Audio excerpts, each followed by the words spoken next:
Okay, people seem to be able to see and hear us now. Everyone's in here, so I might go back to the beginning in case anyone missed anything. If anyone was able to hear us before, thanks for being patient, and just use this time to chuck any questions down.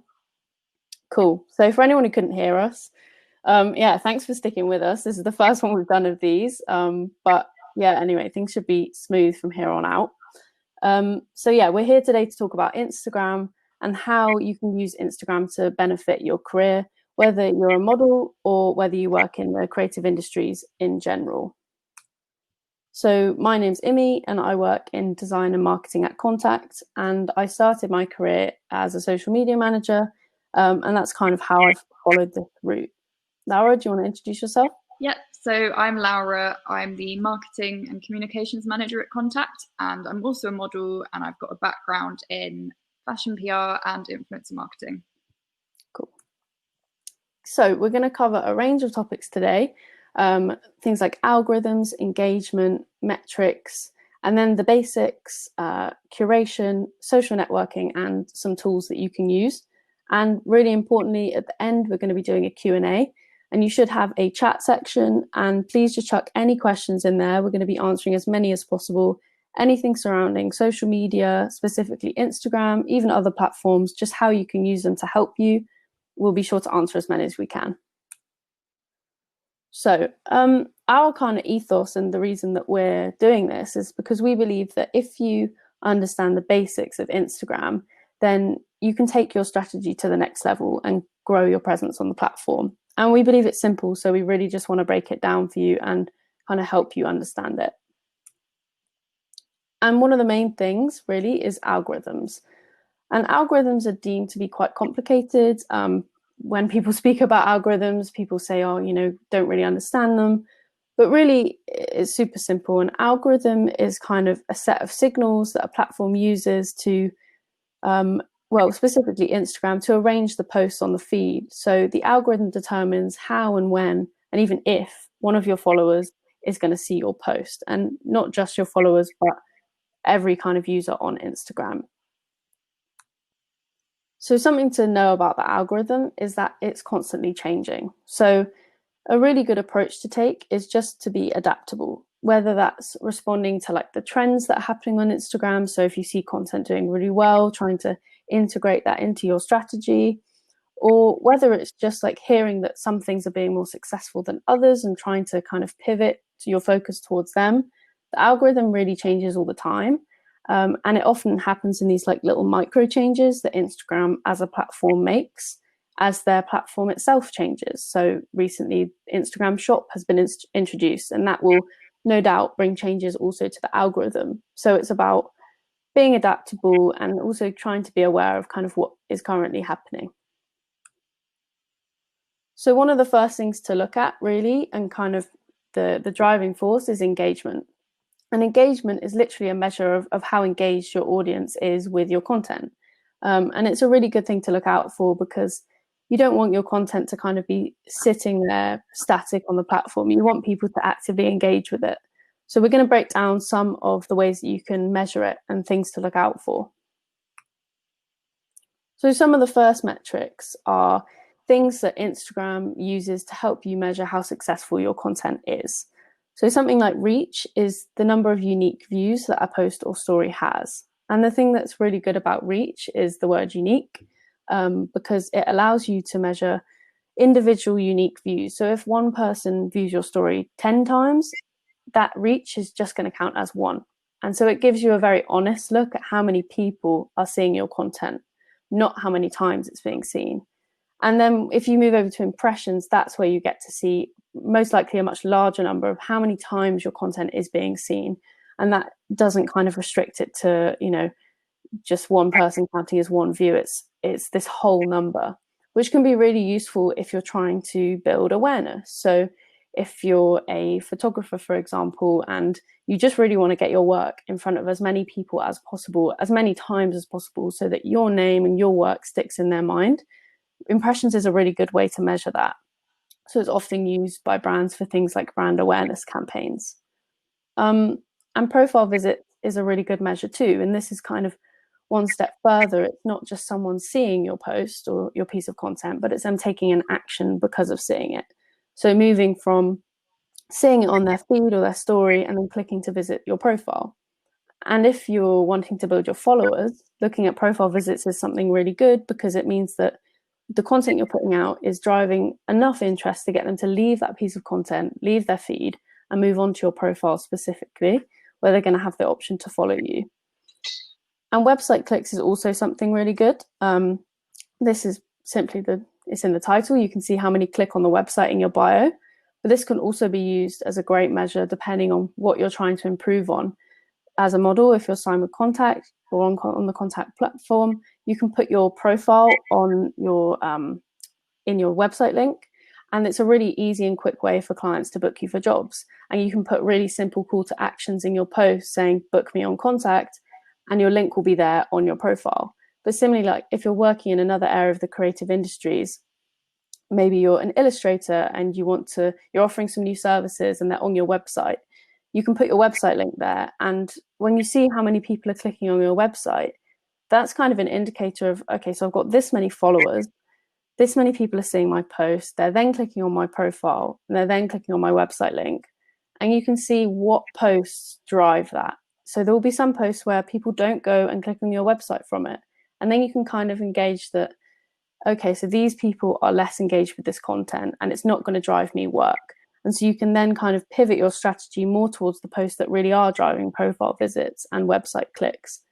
And it's basically that there's these points of friction. So when someone's on their feed, they know what to expect and they're going through this stream of content. But there's this level of friction for them to then move on to the profile and then move on to your website to actually get them off the Instagram platform and where you might want them to go. So it's about reducing this tension at each of these points so that more people are reaching where you want them to be, whether that's your profile for more followers or whether that's a website to book work.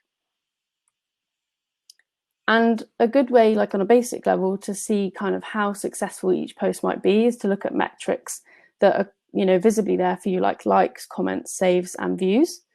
And it's worth saying that within the algorithm, the weight that each of these carries is constantly changing. When Instagram first started as an image sharing platform, it was predominantly likes. So liking a photo was kind of the biggest indicator of engagement that you could have. But over the years, people have got very accustomed to scrolling through their feed and putting likes here and there. So now a save is kind of a bigger indicator of engagement, because you not only like it, but you want to go back to it and you want to save it for later. So, just because someone's getting a lot of likes doesn't necessarily mean their engagement is great. It might just mean that lots of people are seeing their posts, but those people might not really care about what they're putting out there. So look for things like saves, where it means that people really love your content, and also things like comments, because that means that they're not just liking it, they have to stop and share their opinion or respond to someone else. And they're engaging with you in this kind of social relationship, which is what helped build a long-lasting following. Yeah, so I'm going to hand over to Laura. So the more you understand your audience, the more you can engage with them. So this next section is about the basics of Instagram, curation, and using Instagram as a social network. So the basics, I would say it's really important to have a public account. That way people you work with can see you. If your friends mention you to someone, they can find you easily and have a look at everything you've been posting. I'd also suggest keeping your username consistent across all your social medias. So for TikTok, Twitter, Instagram, for example, be good to have them consistent and also link them to each other. I know on TikTok, you can add your Instagram to your bio there, so people can automatically click through and follow you. Also for easy direct bookings, it's a good idea to have your agency in your bio. So for example, you could put contact agency in your bio, and then as Imi was saying, put the link to your profile on Contact in the website link. If you've got a lot of links that you'd like to share, you can use a free tool such as Linktree, which allows you to put several links at once, and then it's easy for people to click on anything you want to direct them to. So the next slide, so curation is super important in making your Instagram successful. So it's really important to make sure your Instagram represents you, and make sure you're posting things that you like. If you've been on a shoot that you really love, post that. If you've gone and seen like a cool art exhibition, post that. And really show your personality. For modeling in particular, models get booked more on their personality now than on their looks. It's a whole package now, really. So it's cool to show what you're interested in on there for clients if they're gonna have a look at your Instagram before they book people for a job. It's also a good idea to have a consistent feed. So this is because the algorithm favors consistency, as in like good lighting, posting at regular times, posting at regular intervals. So some people might post once a day, some people might post once a month, but as long as you're like hitting the correct times for your audience, that will help the algorithm favor your content. It's also a good idea to have shorter captions to capture people's attention. Sometimes you'll find people write really, really long captions and they don't get as many likes because people are scrolling past after they've read the caption. So it's cool just to have like a quick caption, maybe a few emojis, and then it really captures people's attention. Also, it's important to note to avoid editing your caption after you've posted, because if you edit it a few times, the algorithm will stop favoring your post and it might not get seen in people's feeds. So the next slide, please. Do you see that all right? Yes. So social networking. Lots of people use Instagram as a photo hosting platform, but the key's in the name. It's a social network, and it's a really good place to meet other people in the industry. So connect with people, follow people you know and admire, engage with them, comment, like their posts, and reply to comments on your posts. Tag everyone if you've been on a shoot, and it will just help you really build your community. It's also a good idea to tag everyone once you've posted a shoot, tag everyone from the assistant to the stylist to the makeup artist, just to help build your network and then build your following, build your likes, build your engagement. There's another way to reach out to grow organically is if brands gift you, or if you've got something from a cool brand, tag the brand, because sometimes they'll repost you and you'll gain access to all of their followers. And always remember, Emmy's covered this already, but saves give you better engagement than likes. This is because saves are essentially the new Instagram way to measure success of feed posts, because Instagram's moving away from public likes to private saves instead. So Instagram does give you some really good tools to use for free. I'd recommend switching to a business account if you haven't done so already. This way you can see all the insights and performance of your posts. It lets you see specific insights into your audience as well. So their demographic and active times, and it's really useful to show you when to post. So once you've switched, you can click on the Insight tab and then click on Total Followers to see your audience breakdown. For example, contacts audience are most active between 3 p.m. and 9 p.m. with a peak at 6 p.m., which is why we usually post at around 6:30 p.m. for on-feed posts, and we do that every weekday. Cool. Any questions? So I'm going to stop sharing now and come back. I've seen we've got quite a few questions. I'll just scroll to the top of the questions and get these. Perfect. So let's start with this. How do you gain more attention on your creative work? I'd say that's like tagging, sharing. It's always good to share any on-feed posts onto your story as well. Make use of your network. If you've like started a new business, for example, you can reach out to your friends and followers and ask if they'd post on their stories for you. It's like kind of a word of mouth thing as well. Yeah, I think it's all like about community, and I think something that's really useful for creative work as well is showing the process, not just the final thing. People love that, and often your kind of expertise is working in an area where others don't know much about, and they might find that really interesting. Even if that's kind of like for models, maybe you get some like behind the scenes and kind of stagger the way that you show like a project. Or if you're a creative, yeah, maybe you just show a bit of your process. But I think it's about involving your followers. It's like not just showing them the final product, but like engaging them in the process, which is the whole thing of like showing your personality and just really being yourself, which Laura said about. Another question, are hashtags still good to promote work on Instagram? Yes, they are. Hashtags do, if you put a hashtag on the post, as soon as you post it, it's going to be at the top of that hashtag. You'll be able to, everyone will be able to access that if they've searched a hashtag. And I've noticed Instagram are now doing a thing where in the search bar, they do recommend certain hashtags to search. So they're definitely still relevant. Yeah, no, I agree with that. I think there's always been a bit of like conversation around how many hashtags. One time it was 30, then it was 11, then it was 2, and it's like, yeah, they definitely help. Just make sure they're super relevant. I think as well, sometimes less is more. So just be specific and use ones that are super relevant to the post. Cool. How to stay relevant within the algorithm? I think that is down to your curation and using Instagram's tools that they provide. So definitely switch to a business account, definitely learn your audience, see what time they're most active. Often it will be around like after school time till like dinner time, people are more active. So I'd say from 3 p.m. to about 9. But also check your own audience because it totally differs, like depending who's following you. And if you post consistently, then people will be able to see your posts and then you'll gain more interactions on them. Yeah, I think it's like just it takes time as well to understand the content that people want. So, you know, for example, like Instagram has so many tools in their stories, like Q&As. They've got like this instant chat thing, which I've never even used, but like they've got so many things, and it's known that if you use them, they'll push your story to more people.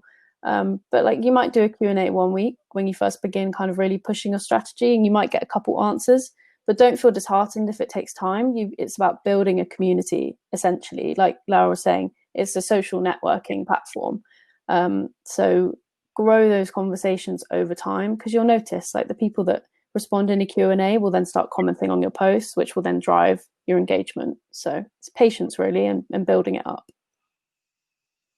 How to continue to grow your platform?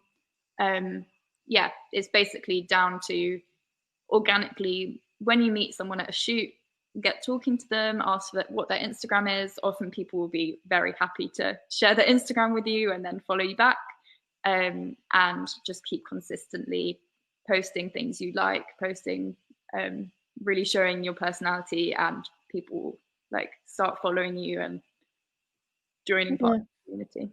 Yeah, I think it's all that. And I think as well, like with the nature of it being social networking, work alongside other people, you know, collaborate with people, find press that is relevant to you. And it doesn't have to be huge. Like there's so many communities and small platforms on Instagram that all stand for different things, which might align with your interests. Like if you're an activist and also a model and you really want to kind of build your profile, talk about that, like talk about your passions and find other people that you can kind of attach yourself to. Because like Clara was saying, with like brand partnerships or tagging a brand, if you're then reshared, you get that organic reach from their audience as well. So expand your network and start working with other people, I think. Cool. Let me see. Can you see the next question? Do accounts with feed themes tend to do better? I think consistency, yeah. Like people follow you for a reason and they like to see the same thing. This can also feel like a bit of a trap because you want to change it up. You know, if you're a photographer, you've established this style, but then you suddenly decide I want to do something different, and sometimes that can kind of work against the algorithm. But it's really persistence, because you have to be true to yourself too. So unless your work all follows one theme, don't just follow a theme for the algorithm, because that will kind of kill your passion for it. So it's finding the right balance within yourself. But in terms of a theme, in terms of keeping consistency, in terms of quality, I think that's like really important. Definitely. What's the best way to reach out to influencers? if this is to promote your work, for example, if you've got a clothing brand, I would say check their emails first, because often they'll get so many DMs, they won't have a chance to look at it. So most of them will have a contact detail at the top of their Instagram, or you could, it depends how big they are, you could email their agent, you can email them directly and provide everything you need. So send them, like, introduce yourself, say what your Instagram is and what your business is. Yeah. I think like it's the same with reaching out to anyone. So if you're reaching out to an influencer or a brand or a photographer, one, keep it really short. Like ideally want to look at your email, or if it's a pitch, and they should be able to read it within like 1 to 3 minutes, if not just scan it and understand it. Think that the aim of that first email or chat is to get the next one. So you don't have to say everything. You just want to establish a relationship and get the next conversation, whether that's they reply and then you get the chance to say more. And do your research. Everyone has interests, so make them feel like you kind of understand them, and you might say, oh, I saw you did this campaign, or I saw you are interested in this, so am I. So yeah, it's not just another like cold email or cold DM. Are there specific posts which will gain further attention? I'd say it's important to like keep consistent with your feed. Once you've realized like what that is, then your post should start getting more attention. And also, I think specifically for models, if you're posting a selfie, good lighting is actually really important. There was a time, I think it's updated now, but TikTok was only favoring like videos that had really high quality lighting. And I think that's something to think about for Instagram as well. So like natural light will work better than a photo that's like a bit blurry. Cool. There's one that says how to tailor promotions ads to get followers. Promotions are a hard one. There's a couple angles you could go about it. It depends how much you have to spend. You can build really kind of extensive strategies around an ad campaign, but I guess really basically a good way to do it is via interests. So with promotions, you can create an audience based around interests, and the best way to just try and reflect yourself and what are you portraying through your kind of profile. So if it's modeling, like that interest could be modeling, fashion, marketing, that kind of thing. And then that means that your post will show up to the people with similar interests. It's really hard to promote yourself through an ad. I think that's quite difficult because it's like hard to pinpoint interests of other people. I don't know what you think, Laura. Yeah, I think if you were to promote an ad, it would be more for if you have a business, rather than, I wouldn't really recommend promoting yourself if you were a model. Yeah. Maybe like I've seen a lot of music promotions, they can work, but I think there are other ways around it. I think organic promotion works a lot better than paid if you're just promoting yourself. Yeah. And I think like always talk, like if you have like an agent or something, you can talk to them about it, because the agency you're with might already do pay promotions, which they can then be conscious to involve you more in. Yeah, I agree. It's really hard to do a promotion as like a self-promotion, but yeah, for other kind of creatives, yeah, if you were a photographer selling some prints, I think the key with ads is imagery is great. So really high quality imagery, not too much text, just really grab people's attention, and also test multiple things. So if you are selling some prints and you want to put an ad up on Instagram, you can use multiple images and see which is more successful and then drive more money towards those. Yeah, I hope that helps. Like if anyone wants any more details on ads, because it's quite complicated, like you can get in touch with us and we'll happily like give more advice. How often should you be posting content? Again, this is totally up to you. I personally post once a month, and for the contact page, we post once a day. So it really does depend how much you want to post. Don't feel pressured that you have to post every day if your content isn't as strong as you'd like it to be. Only really post when you've got something you're really like proud to share, I'd say. Yeah, definitely, like less is more, focus on quality, and keep it consistent. Cool. How do you find your USP? I think that was to join the...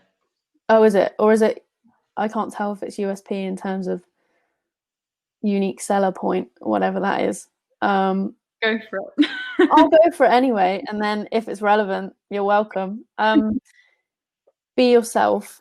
That's all you can do. Show your personality. Show your interests.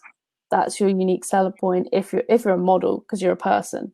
If it's a brand, just try and establish a difference between you and all those around you, and focus on kind of the experience of your community. I think, yeah, build your community, be yourself, and if it's whether it's self-promotion or through work, just channel your own unique voice. Yeah, that's all I can say on that one. So how do you interact with brands and receive gifts and sponsorship? I think it's sometimes you can go through your agency to do this. Like some modeling agencies, for example, will have companies that they're working with that they do gifting. So you could reach out to your agency and say you're interested in that. There's also, if you're, I've like DM'd a few smaller brands before and asked if they'd like help with some influencer marketing. And that way I'd receive a small product in return for posts. So I'll do posts for them and then they'll be able to use it on their platform. I've done all that via DM, and sometimes they'll redirect me to the brand's agency, because they often have a team that looks after influencer marketing. But I would say reach out to smaller brands first, because bigger brands often already have like a huge amount of people that they're like looking to go after. And once you've grown your following, you'll get on their radar eventually. It's also good if you've already got products from these brands, by tagging them on your story, say like how much you love the brand or whatever, and they can share it and they might want to gift you at a later date. Yeah, I think it's like if you show that you're doing like product gifting, then brands will know that, you know. So it doesn't matter if you start small, but as soon as someone sees on your profile, oh, okay, we can send them products, then they know that that's something you do. So you just have to start showing that that's something you kind of offer, and then you're more open to receiving offers, basically. Yeah, and do make sure if someone sends you something, do share it and do tag it, because it's their product and they want it to grow as well. How do you grow a following? I've been stuck on the same number and can't seem to increase it. Is it just posting more content? I would say it's more engaging with your community, getting reposted by brands. If you've been on a photo shoot, make sure you tag everyone, and thank everyone, and just be friendly and grow organically. It's not really about posting more content. As we mentioned earlier, just post things that you're really proud of. Don't feel pressured to post something if just because all your friends are posting loads of things every day. You don't need to do that to grow. Stories can help. Yeah. Yeah, I think stories are really relevant because the Instagram feed used to be chronological. And I think I'm right that stories are like the only thing that is, or one of the things that are still chronological. And I think as well, the more you view someone's story, the more it then comes up. It feels that way. So yeah, use stories, but also it's the kind of the classic thing of doing the same thing won't get you a new outcome. So if something isn't working, that doesn't mean your content's bad. Just try something new. Because sometimes as well with the algorithm, as soon as you spark it to start showing people your content, it then kind of treats your other content differently. So it's like this kind of add-on effect over time. I have also seen, if you are interested in TikTok, people can grow their following so quickly on there. And if it's Instagram you're interested in growing, people often follow you from there. But TikTok is like open to everyone and it comes up on everyone's feeds until it learns your personal algorithm. So lots of people will be able to see your work on there. Yeah. As a photographer, is it more about who you shoot rather than what you shoot in reference to Instagram? I wouldn't say so. I'd say it's a mixture. It's definitely, if you were shooting a huge model and you tagged them and they reposted you, that would really benefit you. But there's no point in shooting really big Instagram models if that's not what you're interested in. If you're more interested in like still life or like something like Yeah. that, and just really be true to who you are, and maybe hashtags can come in to play here. Yeah. Yeah, I think it's like anyone can do that. So what's going to make you different? And that's the thing that really sets people apart. Like theoretically, anyone could go and shoot a big model. But if your thing is, for example, like Laura said, shooting really beautiful still life, do that. Like even if it doesn't click straight away, you will build that community over time. It's about that persistence, dedication, finding the other people who love what you're into and love the work you're making. They're definitely out there. So don't feel like you have to follow a set path at all, because you could end up being one of 100 people who do the same thing, you know? So yeah, be true to yourself. Kind of feeds into the next one. Is it better to have a consistent feed, model content, and then have your personality in your stories and highlight activism, passion? No, I'd say you can mix it up. Definitely. So you can post like any protest you've been to on feed, and next to it could be a picture from a shoot. I think consistency fits more into like what time you're posting, what days you're posting, and like if they're all of high quality. It is cool to like highlight your stories though. If you do want them to stay there, then people can definitely like see all of your highlights and see everything, all of your passions, as well as your on feed posts. Yeah, no, I agree. I think like everyone kind of has different tastes as to how they want their Instagram to look, but at the end of the day, people want to see personality. And yeah, like Laura was saying, models now are being booked more on personality than ever before. And that's the same across the creative industries. You know, people are pitching to brands all the time with projects they want to do, ideas they want to do, but what kind of gives you the unique perspective to do that project in a really good way? And that's part of like the great thing about being a creative, is working with the brands that align with your values. So if you're an environmental activist, and just show that, because then that could lead to you working with brands who really align with everything you believe in and everything you enjoy. So I wouldn't hold back on that. Are selfies sometimes viewed as too contrived? I'd say just you do you. Yeah, it's up to you. If you love a good selfie, post a selfie. Yeah. When you're bilingual and so are your followers, is it a good idea to translate everything? It Instagram does have an automatic translate button, so I wouldn't worry too much about it. But I have seen like really large influencers have translated things like in English and Portuguese, for example, and I think it's a nice thing to do if you've got the time and if you want to. But there is an automatic translate button as well. Yeah, I think the automatic translate is good. Something that you could look at is if you turn your business profile on, you can see what locations your audience is in. So there might be one which is a lot more prominent. So you might choose to do your captions in that language. Something I've just thought of as well, which I found really useful for stories, is if people do like talking stories, they sometimes write what they've said as well. So if you're in a situation where you don't want to have your audio on, you don't have your headphones, they can still see what you're saying if they're intrigued. So that's just an extra tip. Should I delete old posts in order to keep my profile clear of any random weird pictures?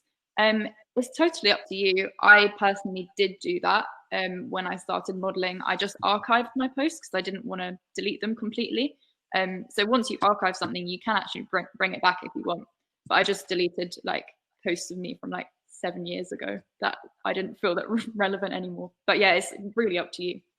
Yeah, I think if it feels relevant to your personality and your community, keep it. But if it doesn't feel in line with what you're currently like projecting, is like who you are and what you want to do, then just archive them. Yeah. Any tips on keeping a theme? Do themes affect your growth? We mentioned this slightly earlier.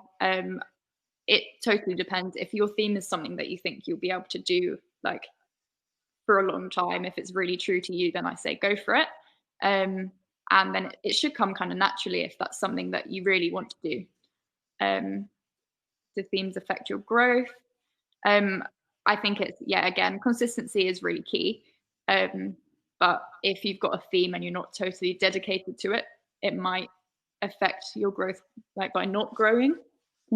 Yeah, I think like the key thing really, like it's really easy to concentrate on like all these little things like themes, but they can really easily become irrelevant as well, because one day when something works in the algorithm, then the next day it won't. Maybe not that short term, but in the space of a few months.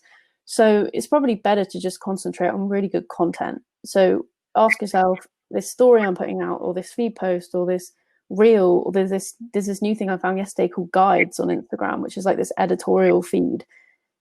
Like, there's bringing out new things all the time, but the one thing to ask yourself at each point is this content really high quality? Does it kind of project my personality, who I am?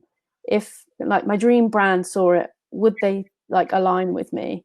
And just make sure as much as you can that your content feels that way. And if it does, then even if your theme changes, it's more about your tone of voice and the community you're speaking to. And if you're still reaching them, then you shouldn't kind of see any deviation there. Last question, what's the best way to grow your following?